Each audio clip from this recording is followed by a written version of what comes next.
Good morning, students of class 10. You are welcome back to the classes now. Let us continue our history, nationalist movement in Indochina, and today's date you can see over here. Do not miss the classes. Look at the dates and go through it. So it's very short. 6.1. We have reached the subtitle, The New Republic of Vietnam, continued. So altogether 5 points we have already done that.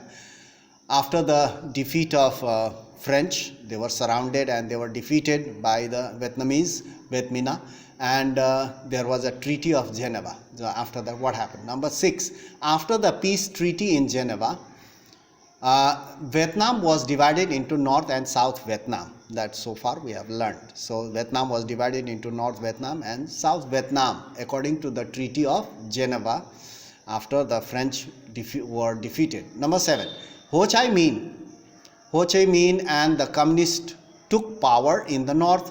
The north was given to the communist and the leader was Ho Chi Minh, while Bao Dai, a puppet ruler, while Bao Dai regime means rule, Bao Dai regime was put in power in the south.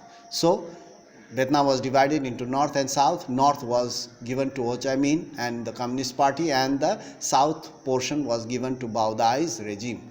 Number 8, this division set in motion a series of events that turned Vietnam into battlefield, bringing death and destruction. So after the division of this Vietnam, a lot of events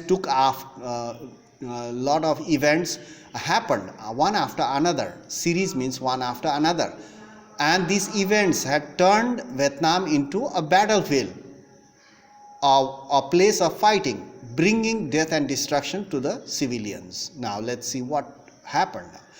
The Bao Dai's regime in the south was soon overthrown because Bao Dai was very strict.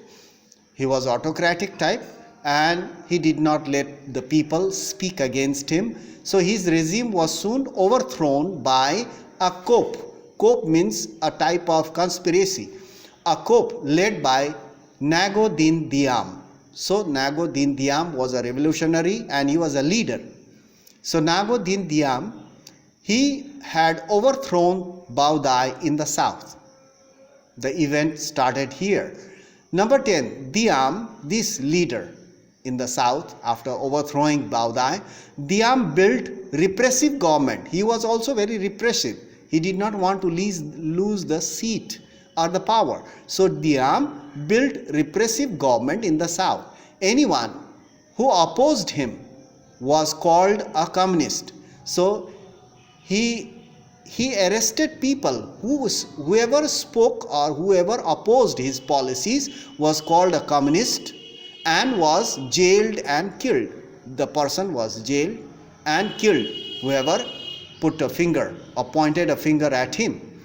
Number 11, Diem in the south retained means kept, hold. Diem retained ordinance 10. What does this mean, ordinance 10? It is the law made by French. Diem in the south retained or hold ordinance 10, a French law. Ordinance 10 was a French law that permitted means allowed, that allowed Christianity but outlawed Buddhism. So Diem was against Buddhism. So he favored Christianity.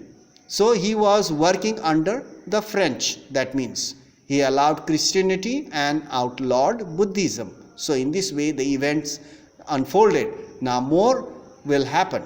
Continued. Next, America entered the scene. Now what was the reason that America had to enter the battlefield or in the Vietnam? So we'll talk about in our next class. We have not finished this portion, 6.1, little bit left. So we'll continue in our next class. That's all for today. Thank you very much for your watching. We'll meet in the next class and continue. America entered the scene in Vietnam. So Vietnam and American war will start. So that's all for today. Thank you very much for watching the video. We'll meet in the next class.